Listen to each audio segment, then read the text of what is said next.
تو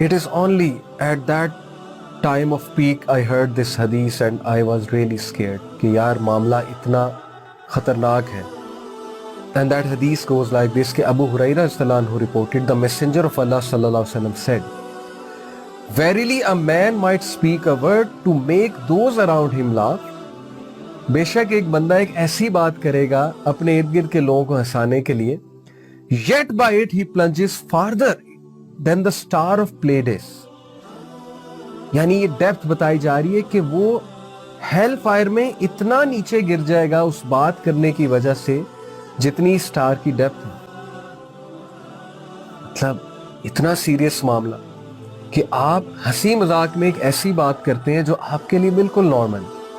آپ نے اپنی طرف سے لوگوں کو ہنسا دیا, لیکن اس بات کی وجہ سے اللہ کو وہ بات اتنی بری لگی ہے, کیونکہ اللہ تعالیٰ is listening to you. These angels are recording everything.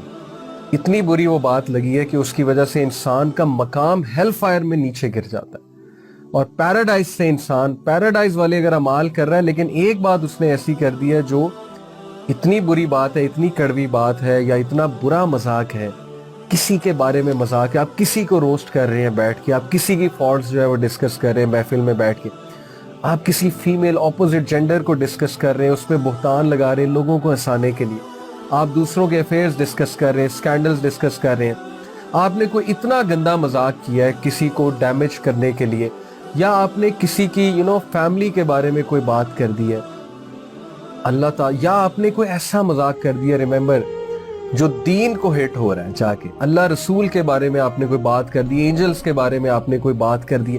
مولویوں کو روسٹ کرنا تو ویسے ہی آج کل ہمارا جو ہے وہ پسندیدہ ایک وہ مشغلہ بن چکا ہے نا, مولویوں کو روسٹ کرنا. تو امیجن کہ آپ سنت کا مذاق اڑائیں, داڑھی کا مذاق اڑائیں, حجاب کا مذاق اڑائیں, اللہ تعالیٰ کو کتنی بری لگے وہ بات کہ انسان ہیل فائر میں اتنا ڈیپ گر جائے اس بات کرنے کی وجہ سے جتنی سٹار کی ڈیپتھ ہے. سو واٹ اے اسکیری حدیث دس از.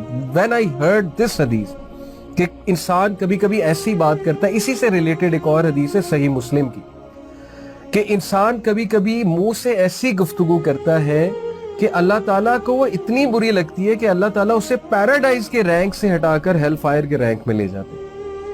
یعنی پیراڈائز کے رینک سے ہٹانے کا مطلب یہ کہ ابھی تک اس کے اعمال پیراڈائز والے تھے, لیکن اس بات کی وجہ سے اس کا رینک گر جاتا ہے اور وہ ہیل فائر والوں میں جو ہے وہ شمار ہو جاتا ہے اس مومنٹ میں, اس ٹائم میں. Such is the situation brothers and sisters. یہ جو ہم میمز شیئر کرتے ہیں کیئرلیسلی, یہ جو ہم ہر وقت ہنسی مذاق میں لگے ہوتے ہیں, اور ہر وقت ہنسی مذاق میں لگنے کے حوالے سے ابو دردہ رضی اللہ عنہ کو پروفٹ صلی اللہ علیہ وسلم کی ایڈوائس, بیوٹیفل ایڈوائس, دس از دا حدیث. میں سمجھتا ہوں کہ اگر یوتھ اس حدیث کو ہی آج لے لینا, صرف اس حدیث کو, پرسنالٹیز ان کی نکھر جائیں گی, وہ والی وہ یوتھ بن جائیں گے انشاءاللہ جو چینج میکرز ہیں اور جن سے ہمیں امید ہے, بہت زیادہ امید ہے. ابو دردہ نہیں, ابو ذر رضی اللہ عنہ سے جو ہے مروی ہے, ان کو ایڈوائس کی تھی پروفٹ صلی اللہ علیہ وسلم نے, اور ابو ذر واز اے ویری پائس صحابی, سو کیئرفل کہ صحابہ کہتے تھے ابو ذر سے دعا کرو. آپ کو پتا حضرت عمر صلی اللہ عنہ کہتے تھے کہ دعا کرانی ہے تو ابو ذر کو ڈھونڈو. سچ گریٹ صحابی. ابو ذر صلی اللہ عنہ reported, I said, O messenger of Allah, instruct me. Beautiful. یا رسول اللہ ایڈوائس کریں, نصیحت کریں, انسٹرکٹ کریں. What a lucky man he was کہ پروفٹ صلی اللہ علیہ وسلم سامنے اور کہہ رہے ہیں کہ مجھے نصیحت کریں. The Prophet صلی اللہ علیہ وسلم said, I advise you to be mindful of Almighty Allah for it will beautify all your affairs. ابو ذر اللہ سے ڈر جا, اکیلے میں